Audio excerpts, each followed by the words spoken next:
right. Here we go. Fading in. Welcome to the Outlaw Radio Show. My name is Zach Adams, and I pastor a church located just outside of Athens, Georgia. The name of the church is Calvary 316. If you're local, come hang out with us one Sunday morning. Our service is at 10:30. If you're not local but looking for a good Bible teaching church, you can check out and participate with online. We live stream our service to YouTube. Quick link for that is calvary316.live. We also stream our service on facebook.com/Calvary316. You can learn all about the church by just going to calvary316.com. I'm joined, as always, by the man that needs no introduction, the maestro of this dysfunction, Pope Creighton Vaughn. That's me. How are you? Yeah, I'm doing well. You're not on the actual. Yes, I am. Oh, I moved over. it. You moved it. Yes, let me do my job, and you do your job, That and messes this will me work up. well. That really does mess me up, though. I promise you, I mentioned it to you early. Well, I don't listen to you much. Well, obviously. Yeah, now I'm on both. Okay, we've got like some new technology that Creighton is incorporating, and that means if you ever go to Spice Daddy's with us, let's go to Spice. How are you, Spice? I'm pretty good. I just have one question though. Okay. After I remind people what we're talking about. Okay, obviously, appreciate that. If Creighton is the maestro of the dysfunction, what am I? You're just the master of the You're just the maestro you're the means master. You're You the are- dysfunction. I am the dysfunction. He's the maestro of the dysfunction, and you're the dysfunction. You know what? I appreciate that. Yeah. I've worked very hard to be dysfunctional. So just over Spice Daddy's, what is it? Your Shoulder. left shoulder. There is a monitor in the studio, and that monitor has all these different feeds, but it allows me to be able to know what's on the screen, like what's actually going live. But we now got multiple angles. This whole thing, this platform has changed, and Creighton has moved some things around. And you know what? I'll take ownership. You probably told me about it, but that's my fault. did. It was probably happened while we weren't listening to him. Right, Which Yes, it was definitely happening while you weren't listening to me. And I did it because before with the screens, we had like Justin's face just behind his face. And that is looked that weird. what you were Oh, saying? so like flip back That's over to Justin. literally So what I like was that's saying. where.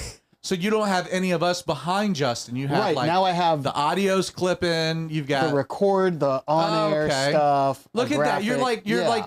trying to make the show better. I am trying to be as professional as That's possible. an amazing thing. I appreciate that.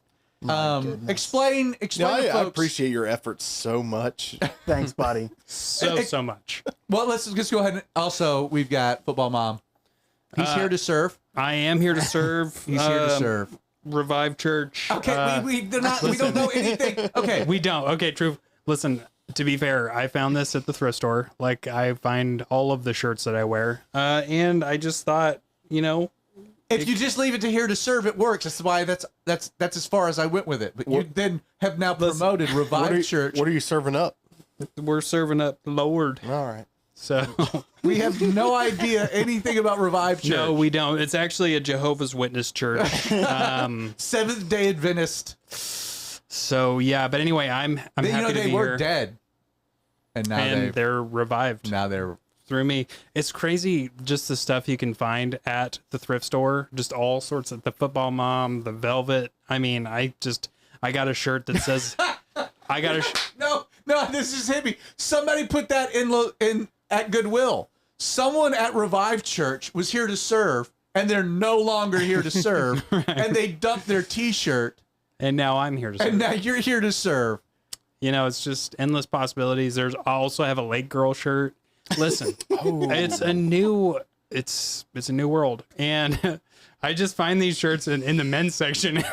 It's like, what's going on? Who's the sorter? Okay. I haven't been to a thrift store in years. I need to do that. It's a great place. I mean, they're like less than $5 for shirts and stuff like that. And You can get golf clubs too. I still find it funny that somebody took their so they were obviously given this shirt because they were there to serve, and then they've made the decision. Yeah, I'm out. Wait, They And I'm taking this shirt. Like, that's not where I have you a want question. your church shirts to land. yeah, that's true. the Football Mom shirt you found in the men's section? Yes. And the Lake Girl shirt. Really? Yeah. And your crushed velvet pullover, and that, right? see, the funny thing is, like, I got to the counter with the crushed velvet, and it rung up ladies' jackets. So I just don't know what's going on, or why all the things I buy. Are you? I mean, are you really surprised that the sorting staff at the Goodwill might not really care what they're doing? Or Not maybe they the knew Goodwill. exactly what they were This doing. is like Thrift USA. That's the name of the store, I think, in Athens. Listen, I'm going to tell you firsthand, just great deals. I guess I'm not too surprised, but I mean, I liked them. So that velvet, I mean, listen, if you come to church and you want to try on a velvet thing, I'm going to wear it on the 19th of May. So, Okay, I just need to let the audience know. If you know about Revive Church, or if you're in ministry at Revive Church, please reach out to us, because we would love to talk to you about how you feel that your shirt ended up at Goodwill. How or would the they reach thrift out store. to us? Creighton, that's a great question. You have a card. I do have a card. Nicely written down. Yes, so if you would like to reach out to us, You have a few things that the you could share. easiest way to reach out to us is directly to Zach's iPhone. That is at 678-438-9202. And I'm holding this card because I've known him for 30 years and I can't remember his phone number. The other way to reach out to us is by I emailing mean, how many us. phone numbers do you actually remember, though? I know 2 and my home phone number when I was a child that I assume is no longer connected. You assume. I haven't You should called call it. in You should call it 20 years. sometime. Anyway, you can also should do that email on us air. up We should do that on air. You can call whatever email phone numbers you us. remember. at popecreighton@gmail.com. I was talking over you. That's Say that Pope, again. P-O-P-E, Pope, Creighton, C-R-E-I-G-H-T-O-N at gmail.com. I was going to say, of Pope Creighton, which part of that do you think people didn't know how to spell? The Pope or the Creighton part? Probably the Creighton part. Yeah, it's you a long spelled one. all of it. Yep, How many times did you spell it? just once. Okay. Can you spell it one more time, just to for make the sure. audience? Yes, it is Pope, P-O-P-E, You don't have to spell that Creighton. part. at C-R-E-I-G-H-T-O-N at gmail.com. We should do My that in, name like, is phonetic. pictograms or It should something? not be as hard to spell as people find it to Shoot spell. in like pictograms. I don't know pictograms. So explain Like Creighton. just pictures. Just you have a picture of the Pope, you have a picture of a crate, and you have a picture of like a one ton weight. Pope, Creighton, and then Gmail. I don't know Three what's pictures, happening. It's like the then football Gmail. signals where you see the guys on the Yes, sideline with the big Right. signs. We're calling a play there. Creighton, explain how the show works, but how it won't work tonight. All right, so what normally happens, and I say normally as in like 50-50, I will bring At least a topic. 3/5 of the time. That's a funny joke. At least 50% of the time, I bring a topic that nobody else in the room knows about.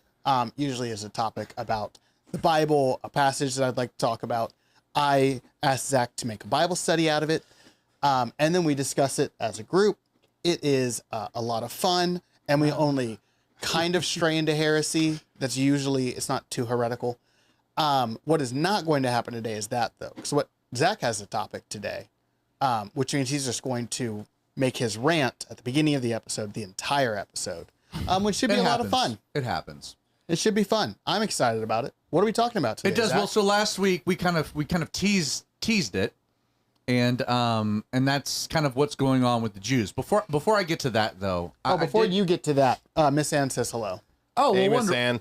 Miss Ann. Hello, fantastic. Miss Ann. Well, that's actually a very good segue because I got I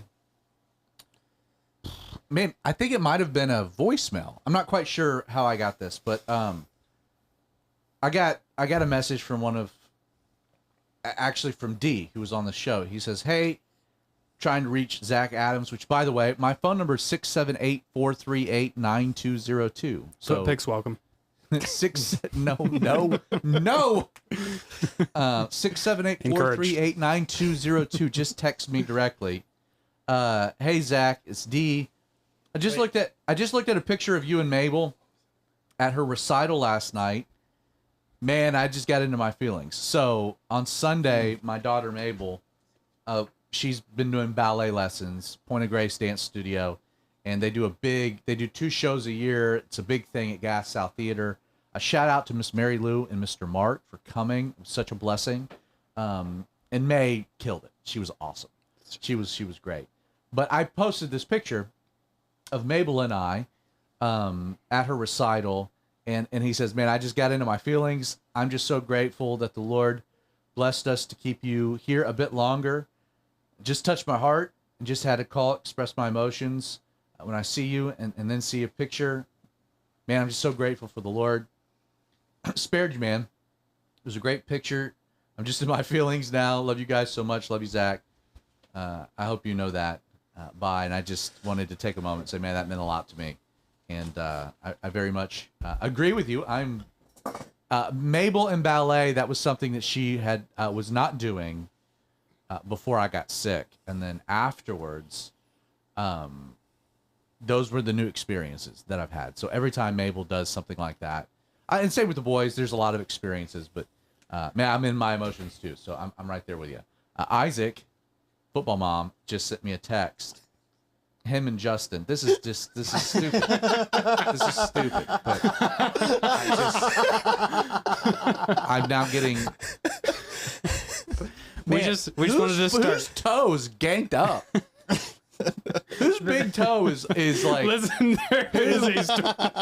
there's a story behind that. Okay, Dude, your foot. You should get that looked at. That's concerning. Listen, I mean, legit concerning.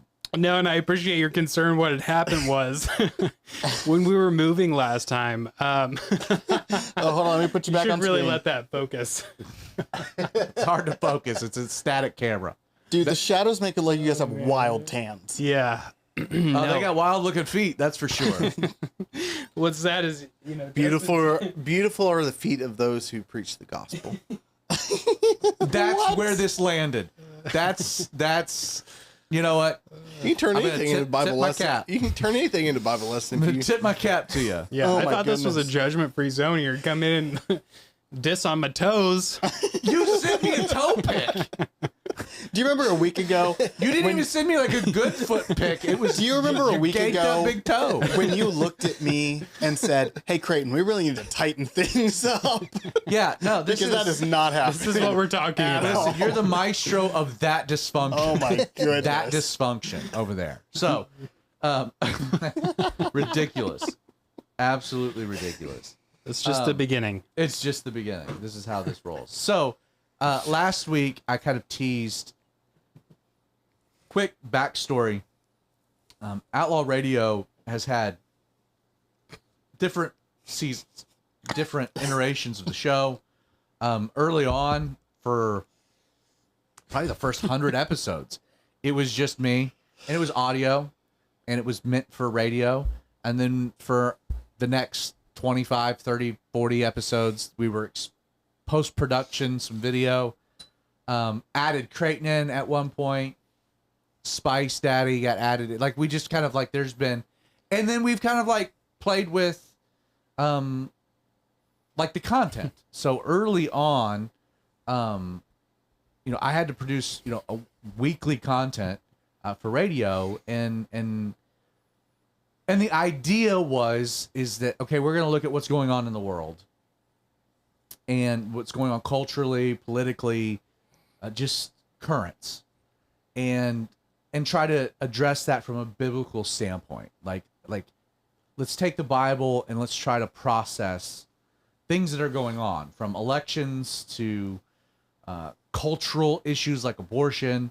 We threw in interviews to substantiate, to kind of back up that was kind of the vision for it. It's been, I'd say, within the last 2 years, maybe 2-3 years, that we've kind of really pivoted to the unscripted Bible study, not so much the current news of the day. Yeah, probably 2 years. Probably 2 years. That being said, there are times where there are things going on in the world that even as Christians we look at, and it's like, man, this is a very complex, convoluted. You're getting hit from like all these varying perspectives that all have agendas, and you're just trying to like figure out as a Christian, like, what should I think about this? How should I handle this? How should I be thinking about this? And I still think that's very relevant. And one of the things that's going on right now within the news I would say it's kind of been wall-to-wall coverage for about the last week and a half, and it seems to be getting worse and worse and worse. Is you have these, and I use this like lightly, but almost like BLM style riots, protests. Whoa. Mostly peaceful protests. Mostly peaceful protests that are happening on college campuses, that are pro-Hamas, Palestinians, like anti-Jews. And I say that because I don't even want to be that hard line. And what's crazy is like how many actual students are involved with this. I read one report that they arrested a bunch of people, and like almost 90% of them were outside agitators, did not go to UCLA at all. I forget which college campus it was. Columbia.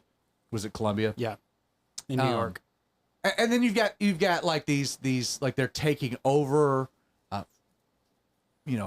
common spaces. Like it's like there's just like this real complicated, crazy thing going on, and it's centralized on the Jews and the Palestinians, and I teased this last week. I just felt like, man, it might be very helpful, to try to unpack what all's going on, what led to it all, and then really what should the Christian's perspective be.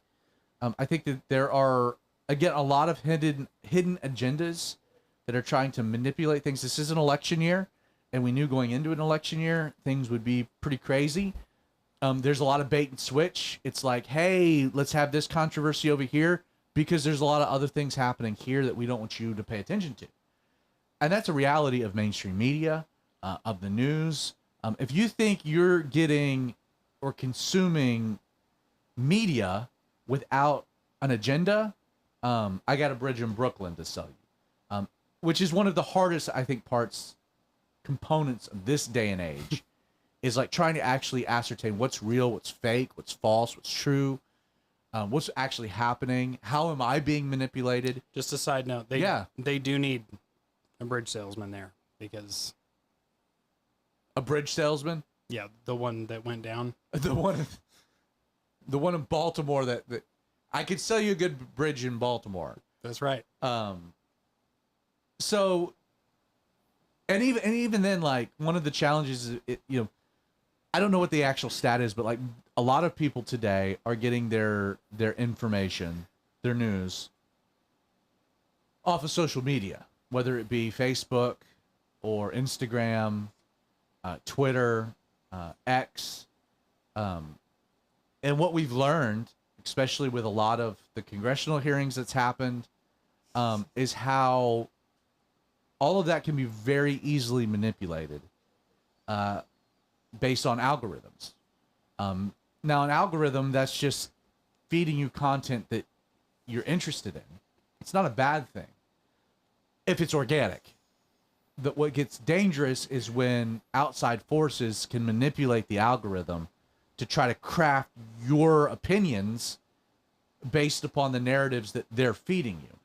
And that's the challenge. I mean, again, I don't have a remedy to that or an answer to that. That's why you've got to just try to consume a variety of varying perspectives, knowing up front that every story you read has an agenda.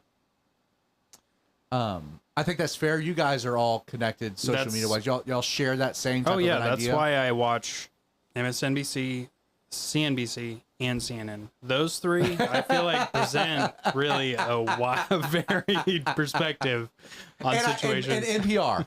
And NPR. NPR is kind of like, that's the bit. I let them set the line, Yeah. and then I go to those three for, just to get the whole perspective. NPR is obviously National Public Radio. So it's neutral. Nonpartisan. Yeah. So. And so right. I bailed on Fox News maybe a year and a half ago. Yeah. When they fired Tucker Carlson, I so clearly saw how I felt like I was being manipulated, and I unplugged entirely. And so I use X, Twitter, to craft my own news feed, which is, again, I know dangerous because you're creating your own bias, you're feeding your own narrative. And so I try to have outside of my normal run, thinkers. Like I follow Bill Maher. I don't agree with much of what Bill Maher says, but I do think he's kind of an independent thinker, and like it'll challenge some notions. And I'll throw into the feed, like I think mainstream media is so blatant in its propaganda that I just kind of stay away from it. But you throw in a Bill Maher. Trying to think of another. Oh, I follow RFK. Just again, somebody I won't vote for. I disagree with it with a bunch of things, but I think he's a free thinker and an independent thing. I don't think there's an agenda behind him per se. There might be. Who knows? As far as everyone has an agenda. Everyone has an agenda. Right. So you're looking at what's going on, and again, you're trying to just the challenge. You're trying to figure out what's actually going on. And then you're trying to figure out, like, how should I think about this as a Christian, as a Christ follower? So I want to start maybe broadly and then work our way in to, like, what events have led to what's happening right now. And then we're going to open Scripture and look at some biblical ideas and unpack some, I think, very complex notions. I say all this. Justin is very tied in with, because he lived in Israel. He's got a bunch of friends that are in the IDF, Israeli Defense Force. Justin, at any point, you can share what you can about things that you're privy to. So where the events of today began were the events that took place. What was it? October 6th. 7th, October 7th. January 6th, October 7th. So October 7th, unprovoked, Hamas launched an unprovoked attack, not on Israeli military forces, but Israeli civilians. This is not in any way how warfare is conducted. Within Geneva Conventions or within certain statutes and the way that military action is, like, they specifically targeted innocent civilians. And there was a music festival that was happening, and they were paragliding in, and it was a massacre. And then you read the reports of things that were taking place. I think it was almost 3,000 Hamas militants came across the border. And they were going into kibbutzes, and they were murdering families and tormenting families while they were murdering them. And I don't want to get into the details. You can find it all online. Barbaric things, like complete violations of human rights, the rules of warfare. You see some of these protests that are happening that are calling Hamas freedom fighters. But that's malarkey. But so Israel was attacked, and it was brutal what took place. The loss of life was catastrophic. Israel was caught totally off guard. And one of the things that it did, and I don't think Hamas really anticipated how much they galvanized the Israeli public. So within Israel, you got to realize you have Israel's political system is much different than ours. It's a democracy. But they don't have two political parties. There are a ton of political parties. And you have to work on creating coalitions to have a majority, to have a ruling body. I think this would, like, October 7th would be considered their September 11th. There's September 11th. I think that's a good, or Pearl Harbor, or... Yeah, it was a key moment where it was just like they crossed the line that it doesn't matter what your political leanings are, like, this was wrong. It galvanized Israeli support for decisive action against Hamas. Now, let me take a step back about what is Hamas. So you had the Balfour Declaration, which was a British edict to give the Jews the right to return to their homeland. Then you had World War II, and you had the Holocaust. You had all the events that transpired. You had this huge group of people that had been brutalized ethnically. And the United Nations said that the Jewish people, all these displaced people whose possessions, homes had been taken during World War II, had no place to go, had been in these concentration camps, that they gave the Jews the right to return back to Israel, to their homeland. Now, if you go all the way back to 70 AD, that is when Titus Vespasian, the Roman emperor, came in, destroyed Jerusalem, destroyed the temple, dispersed the people, and like that area, Jerusalem, what we think of Judea, Galilee, what we think of modern day Israel, for the next, good grief, 1900 years or so, was hacky sack from empire to empire, from ethnic group to ethnic group. Later on, you had, you know, in the 700s, you had like the Muslim movements, and the incursions there. But like the area had been populated, my point, by all kinds of, like a hodgepodge of people, the Jews included. So there was a remnant of Jews that have always lived in the area, but they weren't the only ones to live there, which is not really even an abnormal thing at the time of Christ, because you had the Galilee, which was half Gentile, which goes back to the Assyrian Empire, destroying the 10 northern tribes, dispersing them out throughout the world, placing people into the land.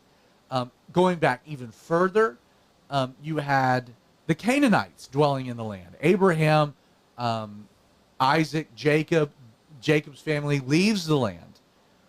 They go to Egypt for 400 years. The land's populated by other ethnic groups. But it's the land that God had given the Jewish people, and so they leave Egypt, they come back. But then the whole edict, God's giving them their land. It's their inheritance, it's their possession, but they have to take the land. And they don't do a good job of it. There's always been like a very convoluted piece of territory where, yes, God has given it to the Jewish people, but other ethnic groups have lived there, times that they coexist. You go through the kings. I mean, who's David dealing with? The Philistines, which are in Gaza. It's a total different ethnic group. This is not a new thing. It's the history of the land. The Jews have never singularly dominated it. There's always been other ethnic groups that there's been this friction with, going back again to the Canaanites. The United Nations gives the Jews the opportunity, the Hebrews, to return to their land, to establish their own state, the state of Israel. 1948, Israel came into existence, which it had not been its own country since 70 AD. It becomes its own country.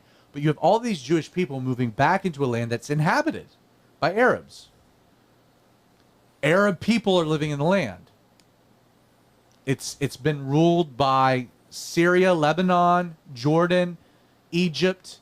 No one has full dominion. The Arabs control Jerusalem because they have holy sites on the Temple Mount. In addition to the Jews, old Jerusalem has been quartered for centuries. You've got the Jewish quarter, you've got the Orthodox quarter, you've got the Catholic quarter, you've got the Muslim quarter. And it's been that way for a long, long time. It's a holy site to multiple world religions. 1948, the Jews are given the land, they move in, and they're immediately attacked. It's called the Arab-Israel War. And the Jews are completely overmatched.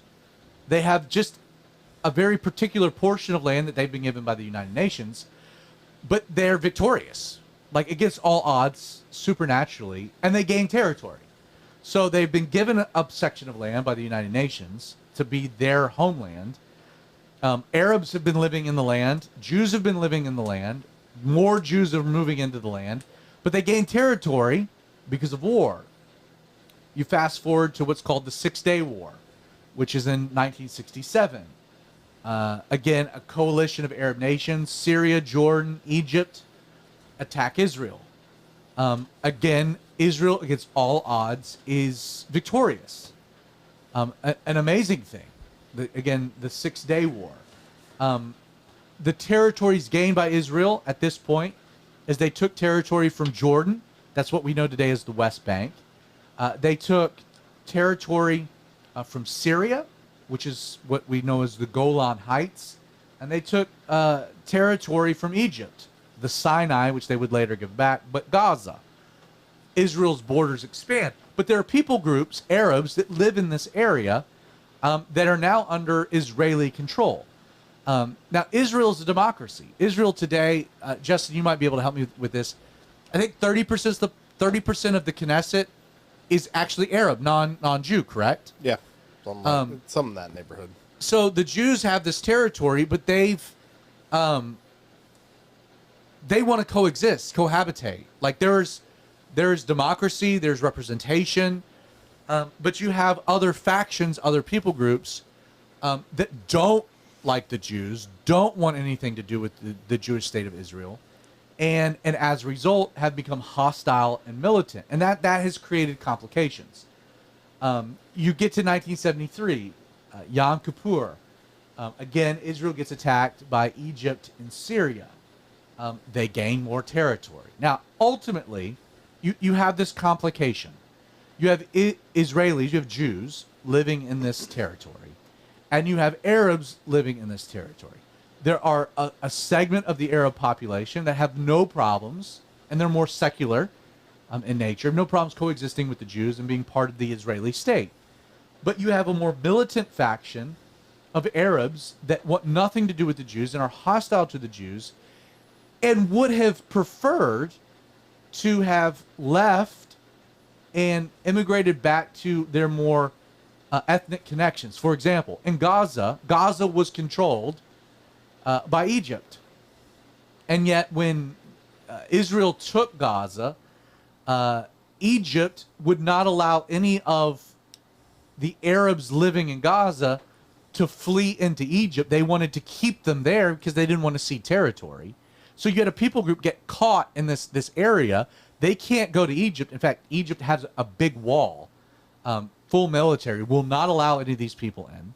And then on the flip side, with Syria and the Golan, or Jordan with the West Bank, they also didn't want to let these people in because they didn't want to cede territory. So they kept these Arabs in what's known as the West Bank. So you have Gaza landlocked. You have the West Bank landlocked. These people we call Palestinians. Now, people want to say Palestinians have claim to the land that predates the Jews. That's not true. The Philistines, which people want to try to make a link to, there's zero ethnic connection. The Philistines actually came from Europe, from Crete, the bloodlines. We have the genetic history. They no longer exist. You'll never meet a Philistine. Palestinians today are Arabs. And they're Arabs that ethnically either connect to Egypt, more Gaza, or they connect to Jordan and Syria, the West Bank. They're not allowed out of those territories. Now, we've given free elections. Obama did this. You had the Palestinian Liberation Organization, Yasser Arafat. There was a whole thing in the 90s trying to have peace. That all fell apart. There was intifadas. There was suicide attacks. Israel has built walls around Gaza. They've built walls around the West Bank. You guys can do your own thing. You can self-govern. There was elections, and what happened is Gaza elected, those living in Gaza elected Hamas, which claimed to be a political organization but has become a terrorist wing. And the PLO still controls the West Bank. Abbas is the president, but it is their entire intent is the complete overthrow and destruction of Israel. So that's a complicated dynamic. And you'll find people that talk about, well, there needs to be a two-state solution. Let them, and Israel has kind of like been open to that, but there is no intention for a two-state solution because the powers to be want to destroy Israel and want to eradicate the Jews. They want to take the area back over. Justin, at this point, am I tracking the history appropriately? And I know we're like cramming a lot into a little amount of time. Yeah, I'm just trying to lay the framework for kind of... Yeah, more or less. But I think it has less to do with Israel and more to do with the fact that they're Jews, because that's what Islam calls for, is the killing of Okay, Jewish explain people. that a little. Like, give a little bit of the. I don't know the exact surah, but I mean, basically says, Surah 9:5, lie in high and wait for the infidel. yeah. Can you but it define also, surah? Surah is it's like the chapter and verse in the Arabic. Quran. Thank you. But at one point in the Quran, it talks about it says, "Oh, look over that rock," or the rock cries out, "There's a Jew behind me, come kill them," kind of thing. And I think it's just a natural byproduct of the religion more so than the people. Now, the Middle East in general has been a war-torn area for thousands of years. Correct. And regardless of religion or anything, it just kind of goes back to it. But I mean, as a Christian, it's like and I would even say almost, I would say it's a supernatural hatred of the people that God's chosen to be called His own. I think that's a good segue because I want to get into that concept. So, like today, what these protests are, this is not even like religious protests. These are political protests, and there's an agenda behind it all.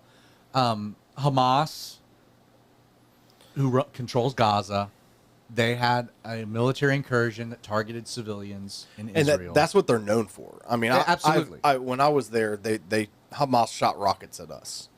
And the first time Tel Aviv had been hit by rockets since the Gulf War, when Saddam Hussein shot ballistic missiles there, or Scud missiles. And Hamas does not target military. It's civilian locations. It's civilian only. With no guidance, they're just firing them. Civilian only. They're a terrorist organization. Their whole lot in life is to cause destruction and chaos amongst civilian people that are innocent. Now, let me add one thing that I think is important to acknowledge before we get into like the broader things. I can't imagine living in Gaza or the West Bank. Just because Hamas or the PLO are democratically elected doesn't really mean much. Are there good people caught in a really terrible situation that are known as Palestinians? Are the Palestinian people suffering incredible hardship? Absolutely. It's at the hands of Hamas. Now, the percentage of how many people, etc., we don't know. In Israel is going in to eradicate Hamas, and they're doing everything they can from a humanitarian standpoint to try to protect innocent civilian life of people that are caught in this conflict. Because this is what's crazy, is none of the Arab countries are giving refuge at all to any Palestinian refugees. They're not even allowed out of the area. Why? Because Egypt, Jordan, Syria, Iran, like there's a vested interest in making sure that these people that are caught in these areas have to stay there because they don't want to cede any more territory to the Jews. And so you have a group of people that are caught in a very they're pawns to a much larger game that's being played, and there should be a measure of compassion. I know I have friends that were that were in Jordan doing relief work during the Syrian war. I mean, there are people that are like, you have Hamas and you have Palestinians, and that gets complicated and convoluted. But my point is, yes, there are, and can Israel be heavy-handed? Can Israel, can the IDF? It is a messy situation, because Hamas establishes their military. They got tunnels all over Gaza. They set up their headquarters in hospitals. It's very they use the innocent and I think to protect themselves. But I think that's the problem that most people have, especially like people here in the States who are so sheltered from this kind of lifestyle. War is not meant to be pretty and stuff like that. And not to say that I don't feel for the people that are innocent in Gaza, but I don't think they're. I don't have a neutral standpoint on this. I'll just look at it this that. way. I mean, from my perspective, if you think about our government, let's say, the radical left took control, which Which I think they did. well, yeah, I mean, and you don't, the elections are no longer, Right. really democratic.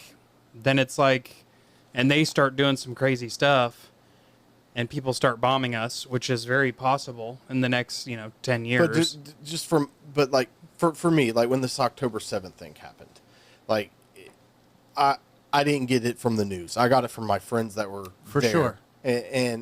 And Oh, what happened was horrific. But it wasn't. But it wasn't just Hamas that was doing it. It was the civilians in Gaza that were beating it. And in fact, there was a couple documented cases, videoed evidence of the Hamas operatives having to prevent the civilians from beating on the hostages that they had. So you made a good point, though. It's like it's their version of our 9/11, but actually worse, because if you take the population, Right. it's actually It much is, yeah, worse. it is But much worse. the thing about it is, look at all the bad things that happened in our country, the bad policies. Like, we went to war with a country that had nothing to do with it. It's like we've spent trillions of dollars for nothing to enrich other Right. people. So it's like you have to apply that same standard to the Israel government. It's like they're people too. They're greedy. Right. They're And there's people. There's agendas. And I think There's agendas, and I so think it's that's like a line that a lot of American Christians they think that Israel can do no wrong and stuff like that. And that's not what I'm saying. Even with my friends that live there, that are in the IDF, the Israeli government has done some terrible stuff to the Palestinian people, but they haven't gone in and murdered and raped people coming in on paragliders kind of thing. Right. I think I heard Ben Shapiro make a point. In World War II, way more German civilians died than British civilians. They were both at war. Way more German civilians died. That doesn't mean that Britain was wrong or that the U.S. was wrong in World War II. Because we fought in Germany. And when you have war... You know the largest Christian population in Asia during World War II? I don't. Or the largest Christian population Hiroshima in Japan? Nagasaki? Is that true? Largest Christian population. They were having mass. The nuclear bomb landed like a mile away from a church. That's insane. And it's like, well, wait a second. Like, again, war's messy, and it's terrible. Now, we're trying to okay, we can all agree it's messy. I think Israel is completely justified in a retaliatory action to try to root out Hamas. I think the danger, and I think they're discovering this, is that the cancer is deeper than Hamas, and I don't know what the solution ultimately is. And biblically, God said that there would always be, this is part of their curse, that their own rebellion has left this type of a dynamic, which, okay, it's complicated. I do think on the college campuses, people that are supporting Hamas, saying that they're freedom, they're ignorant fools. They have no idea the truth, and they're supporting Nazis, is what they're literally doing. That are advocating literally for the extinction of an ethnic group of people known as the Jews. It's demonic. It's satanic. Anti-Semitism comes it's the root. Now, I want to be careful of just accusing everybody of anti-Semitism, because there's been this whole thing. You mentioned Ben Shapiro. So Ben Shapiro is not a Christian. He's a Jew. He's an Orthodox Jew. He adheres to the law, Sabbat. He is what he is. So there was this whole thing, Candace Owens, some other people, where there was this hashtag, Jesus is King. And it's like, hey, yeah, I get the Jewish thing, but you do realize we're not Jewish and Jesus is King. And there was this huge push to try to, if the hashtag Jesus is King was a dog whistle for anti-Semitism. That if you said that Jesus is the way, the truth, and the life, no one comes to the Father but through me, well, you're a bigot against Jews. You're being anti-Semitic. And that is, we have to be very careful. The word anti-Semitism is getting thrown around all over the place. And what it's doing is it's diluting what real anti-Semitism is and who we should be pointing the fingers at and calling to account. At any point, you're welcome to join the conversation. We're talking about what's going on in Israel, the residual effect that's happening on college campuses, the protests that are occurring. We are streaming live on YouTube. OutlawRadio.live is our YouTube channel. We're also streaming live on Facebook.com/TheRadioOutlaw. Creighton, at any point, if there's comments or anything that's posted, please jump in. At any moment, you can drop me a text personally, right to my cell phone. Comment, whatever you want to share. 678-438-9202 is the phone number, 678-438-9202. This whole conversation, we want to get to how we should handle this as Christians. And I want to say something, and I think that what I'm going to say is going to ruffle a few feathers. I think it's going to be controversial. But before you, throw the baby out with the bathwater, hear me out. So let me start with the statement, and then give me a moment before you jump to a conclusion. Are the Jews God's chosen people? So that's the question.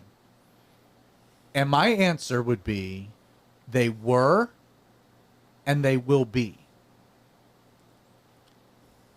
But I don't think biblically that they are presently. Now, you go back to Genesis 12, the origins of all of this. In Genesis 12, now the Lord said to Abram, who would become Abraham, "Get out from your country, from your family," he was living in Ur of the Chaldeans, "and from your father's house to a land that I will show you. And I will make you a great nation. I will bless you and make your name great. And you shall be a blessing. I will bless those who bless you. I will curse him who curses you. And in you all the families of the earth shall be blessed." Now, in Galatians, Paul will refer back to this as one of the initial messianic prophecies, that what will be the blessing that will come from the nation that Abraham and his seed produces. Well, it would be Christ. It would be Jesus, which is why in Matthew's gospel and in Luke's gospel, we have genealogies that connect Jesus back to Abraham and as the fulfillment of this prophecy. Beyond that, from Abraham would be a nation, and God says, I will bless those who bless you, and I will curse him who curses you. And we see that historically. Countries that have sought to bless Israel have received a blessing. I think America has been the recipient of that. Practically. I think Britain was as well. Historically. So I think this might be a good time to explain. I think a lot of people that are pretty familiar with Christianity. Can you explain replacement theory then? Because you're towing that line. No, we'll totally get there. 100%. Which is why, let me go back to my statement. My statement would be, are the Jews God's chosen people? And my answer is they were. They will be. Now, replacement theology, which would say that the church replaced the Jewish people, would disagree with that entirely. Mm-hmm. Replacement theology would say, no, the Jews were absolutely God's chosen people. Which, let me add, because you could say, okay, God said that Abraham, but we have a lot of descendants from Abraham, not just the Jewish people. We have Esau. We have Esau. We have Ishmael. Esau being the brother of Jacob, but Ishmael being, obviously the son of Abraham from Hagar, not the son of promise. You have Ishmael and Isaac, of which we have the whole Arab world. And you can say, well, yeah, that prophecy's fulfilled, but it's not just applicable to the Jews, which is what Muslims would say. But then you get to Genesis 27, and you get to this situation where Jacob takes the birthright from Esau, and Jacob, whose name becomes Israel, he says, he blessed Jacob and said, this is verse 27 of chapter 7, book of Genesis, "Surely the smell of my son is like the smell of a field which the Lord has blessed." He thinks he's Esau. "Therefore may God give you of the dew of heaven, of the fatness of the earth, and plenty of grain and wine. Let people serve you, and nations bow down to you. Be master over your brethren. and let your mother's sons bow down to you. Cursed be everyone who curses you, and blessed be those who bless you. So we have like this blessing that was given to Abraham extended not to Ishmael, to Isaac. And then Isaac doesn't give it to Esau, but he gives it to Jacob, which from Jacob becomes Israel. His name's changed to Israel. From Jacob, he has 12 sons, 12 tribes of Israel. That's where we get the Jewish people. So the blessing clearly whittles from Abraham, not to Ishmael, but to Isaac, and from Isaac, not to Esau, but to Jacob. So we have that biblical succession. Replacement theology would say that as a result of what the Jewish people did and their rejection of Jesus, that God washed his hands of the Jewish people, and that we entered a new, what's called dispensation. That the Jewish people were no longer God's people. The church was. This was now the time of the Gentiles. And subsequently, all of the promises that God had given to the Jewish people get contractually transferred to the church. That's what replacement theology would say. Adding that the Jews have no specific place in a dispensation at all. That the church has replaced Israel as God's people. That's what replacement theology would say. Now, I said the Jews were God's people, but then I added the Jews will be God's people, because I think within Daniel's 70 weeks prophecy, we're given an indication that there was 490 years that God had established to deal with the Jewish people. And at the 483-year mark, at the cutting off of the prince, that prophetic timeline stopped. And that we did transfer, whether you want to use dispensation or not, to the time of the Gentiles, where God placed his dealings with the Jewish people aside, and he took upon himself a new bride, the church. And that the church is God's focus. That it's God's heart, it's his priority. That doesn't mean that he doesn't have a plan for the Jewish people. But not right now.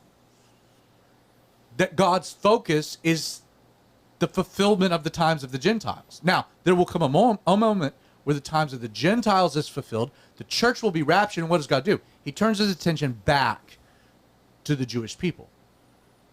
Which is why I said, are the Jews God's chosen people? They were, and they still will be. But presently speaking, who are the Jewish people? They're lost. They're sinners that have rejected Jesus. They have followed a religious system that Jesus fulfilled, and God doesn't honor their sacrifice, which they don't have. But there is no atonement in Judaism. There is no salvation in Judaism, and that dying in Judaism is the same as dying in Islam. It's a ticket to hell. They've rejected Jesus as their Messiah. That doesn't make me anti-Semitic. That makes me just establishing biblical authority. The Jews don't get a pass when it comes to Jesus. So what you're telling me is everything is revolving around accept or deny Jesus. Deny. And that's where at the conclusion of the times of the Gentiles, that will be God's dealing for 7 more years. God will deal with the Jewish people, and what will be the emphasis? Well, he'll bring in a false Messiah, and then there'll be a grand revelation about the 3.5 year mark, where they see this event known as the Abomination of Desolation, where they then turn back to Jesus. And then, yes, Israel. Jesus will be a Jewish king ruling in Jerusalem on a Jewish throne for 1,000 years. God still has a major plan for Israel. I don't adhere to replacement theology, because you got to get, first you have to, I think, inappropriately take promises that God gave to the Jewish people and then disproportionately apply them to, like, God didn't intend that. Like, they're still to the Jewish people. I And have there's a clarifying question. A future fulfillment to that. Yes. So I'm just a little confused here. Jesus was a Jew. For sure. 100%. Which meant that he did the Jewish things. Well, he was half Jew. Let's be honest. He was half Jewish. What do you mean by that? Well, he was half God and half man. Right, but he observed all of the Jewish He did. things. No, for sure. So religiously, he was. He fulfilled the law and the prophets because he was to be sinless. So what did the Jews believe about a savior? Because it's So I think there's varying beliefs about this, and it's more along the lines of Which we have about 4 or 5 minutes to right. wrap I'll up the just episode. kind of explain this. It's less. I think Savior is the way we understand it is different than what they're understanding it as. They're understanding it as the Messiah, someone who's coming to save them, and the question then becomes, what is he coming to save them from? And they're still trying to wrap their heads around that. are they still waiting for? They are. Oh, Messiah? 100%. Yeah, and a lot of them are still waiting for two different Messiahs. The prophet and the Christ. Right. The king and the suffering prophet is what they're waiting for. Two different messiahs that take care of two different roles. Now, it's a great question, which we don't have time to unpack in greater detail. For the topic at hand, how as a Christian should we look at this situation? I think it's inappropriate for Christians to be blindfoldedly supportive of Israel, because they're not God's chosen people right now. Now, is God working a prophetic timeline forward? Sure. I think the budding of the fig tree that Jesus talks about was the nation of Israel. The dry bones coming to life is Israel. I think God is laying the framework. But like when I hear like, well, we've got to support because they're God's people. No, they're not. They're not. They will be. They were. They will be. But right now, they're not. In any type of biblical understanding. Why? Because they've rejected Jesus. You can't be God's people if you are actively rejecting Jesus. And if you accept Jesus, guess what? You might be ethnically Jewish, but now you're a Christ follower, aka you're a Christian. So for me, it's like I think the church gets so blindly, whatever Israel does is great because they're God's people. It's like, well, wait a second. They're basically focusing on the wrong Jew. For sure. Absolutely. And I think that as Christians, Israel's a pretty wealthy country.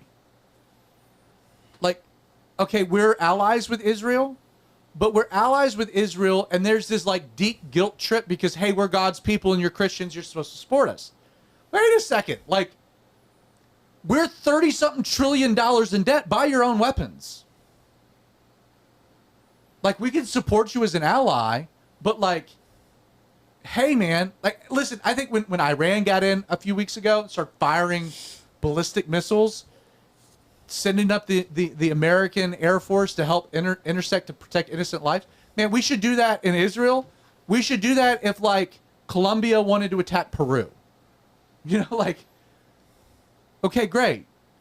But like the blind and then to say that like Israel is in Gaza, and I get the logic behind it. But there are innocent people that are caught in the midst. Now, how many? I don't know.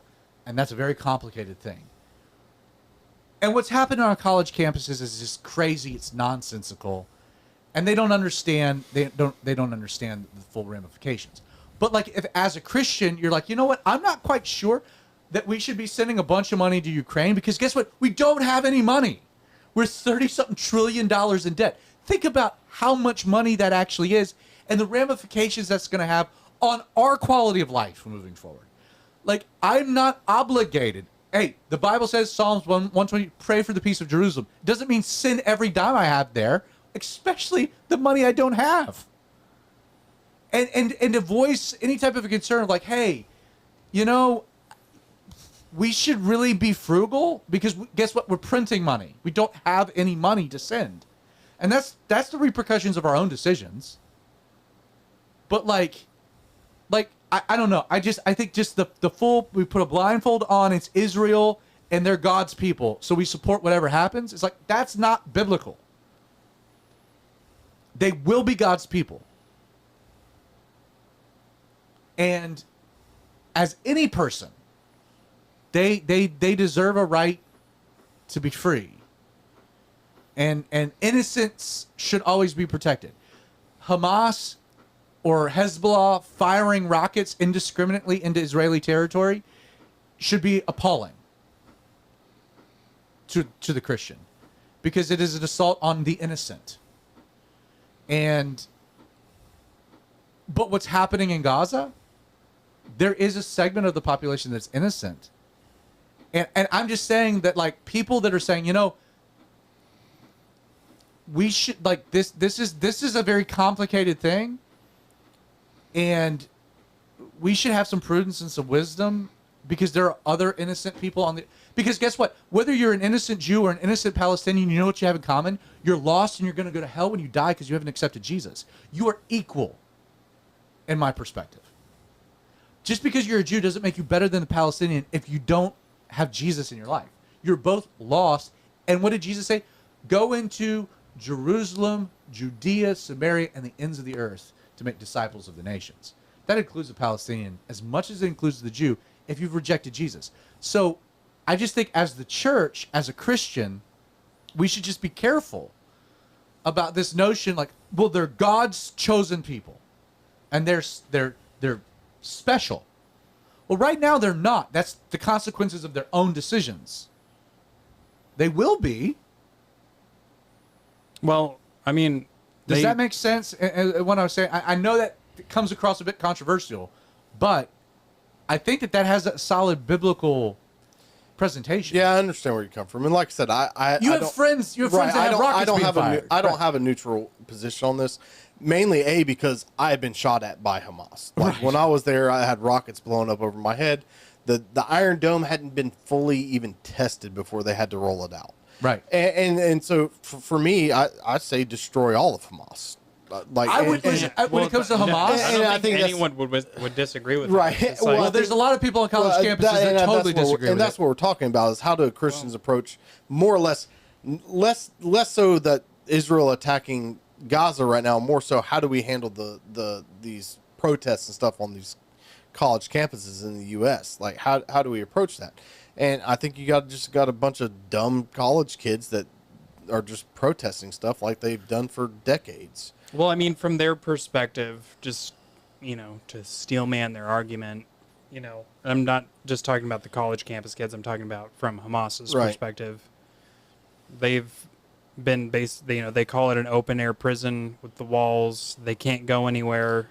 Well, I mean, we could get into the statistics of how much money has been sent to Gaza, how Gaza looked when Israel was in control of it, and as opposed to what it is now and what they handed over to Hamas. The truth is that if Israel eradicated Hamas,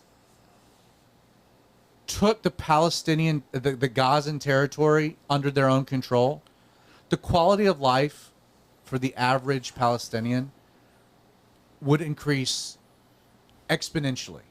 The problem is that there are other nations, Arab nations, that are invested into ensuring that doesn't happen, and because they're pawns. Well, I think that goes less so to they're wanting to keep a buffer, and more so that's also true. That for long time, those known as Palestinians have been a thorn in the side of even the Arab nations. Oh, that's why they won't let Jordan won't let them in at all. Right, and I think that's the problem, is that everybody's saying two-state solution, and I'm not saying Israel's is innocent in that, because I have lots of friends that hate the Arabs, and I have friends that are Arabs that are great people, and I love the food. That's what. There was a skit I watched. I think it was the same guy that played Borat and stuff. He got Sacha Baron Cohen. Yeah, he was playing a guy that was pretending to be like a German journalist, and he got an Israeli and an Arab together, and he was like talking about Hamas, and he's like, "Don't you like Hamas?" And he's like, "Oh, you mean hummus?" And he's like, "See, we can agree on everything," like something, and I think the main thing it boils down to is this conflict I think it's on a spiritual level more so than anything. I mean, you don't get this level of hatred without Satan being involved. Well, let me close with first anything online, Creighton? Anything? We've got one comment. Hillary says hello. Okay, just Yeah. generals. When you So like, okay, what's the solution here? There isn't one apart from the supernatural intervention of Jesus Christ when he comes from heaven and touches down on the Mount of Olives as the Prince of Peace, the Lord of Lords, the King of Kings. There isn't, the two-state solution is not a solution. Israel taking full control is not a solution. This will be conflict. It'll be ugly. It'll be messy.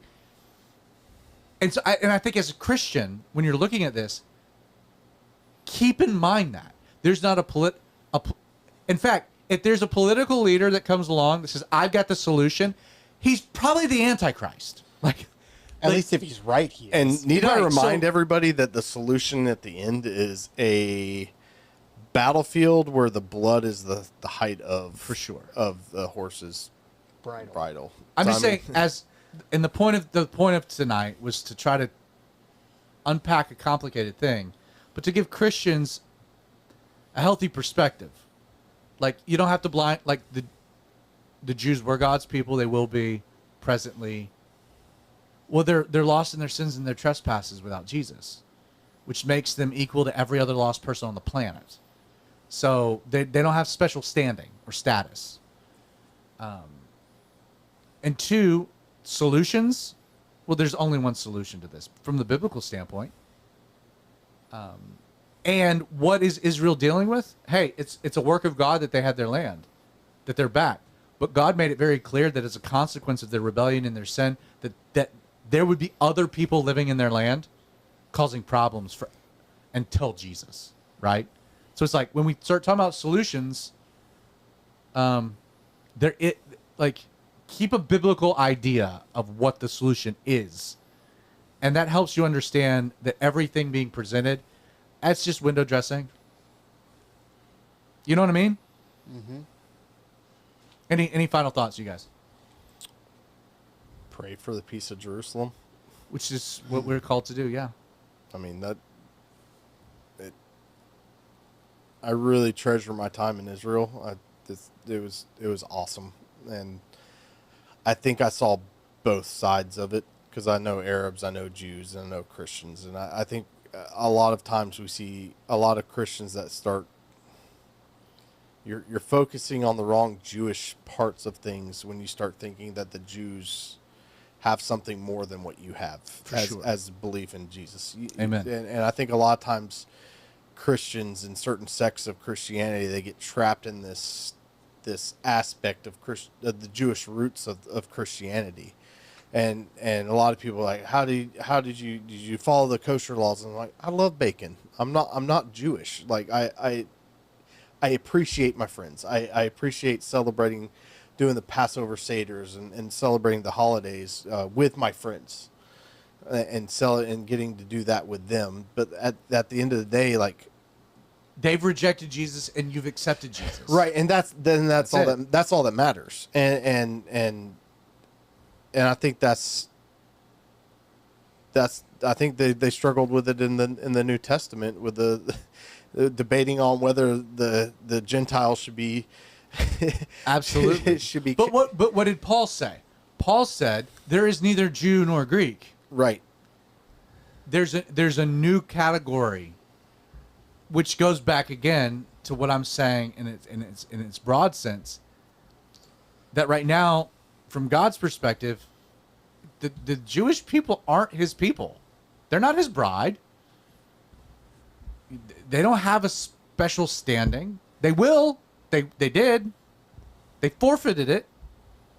There's neither Jew nor Greek, and we're in Christ Jesus. Isaac, any final thoughts? We gotta dip. Yeah, I agree with Justin. Just pray for everyone. You know, it's really easy. Like from Ben Shapiro's perspective, I shouldn't say it's easy, but it's like when it's your family, your people. And that's the difficulty in being in America, that we are a melting pot. You know, the entire state of Michigan, it seems like, is, Arab people. And so, they're obviously going to swing one way, and it's just hard. It's easy for me to say, like, just pray when I don't really have any skin in the game, but yeah. I mean, when your focus is on the one person that matters, then everything else just kind of fades into the. Yeah, but if somebody came into your home and did those kinds of things, you'd You'd have a you'd have some feelings. No, yeah, and that's where I'm at, because I feel like they have with these attacks, because I wasn't just seeing these things coming from the news. I was watching things happen on Instagram and Facebook from like live feeds and stuff, kind of thing. Yeah. And I had to sit there on October 7th. I remember being in church, like not sleep. I hadn't slept much the night before because I was waiting to hear on news if any of my friends had gotten killed, kind of thing. Right. And it's one of those things where it's just, I mean, I know that, a good portion of my friends in Israel are not Christians. It's life in a fallen world. Right. Yeah. Creighton, any final thoughts from you? Not really, man. I don't very much watch the news. I am very on the outside of this. I think that we should pray that Jesus comes back Yeah, and just there you go. handles it. He's the because, solution. oh my gosh, I'm ready to go. Like, Well, let's wait I'm until ready to go. wait until Gosh, Saturday and see what you say after that. all right, let's wrap it up. All right, I'll hit some music. Thank you so much for joining us tonight, the Outlaw Radio Show. Again, my name is Zach Adams. If you're watching, check out the podcast. Tonight's episode will be podcasted on all platforms tomorrow, on Thursday. If you're listening and you've never joined us live, we live stream what you're listening to Wednesday nights at 8 o'clock. And so we encourage you to check that out as well. If you have any question, an idea for a future topic, you can share those thoughts at popecreighton@gmail.com. Again, popecreighton@gmail.com. God bless. See you next week. Meow.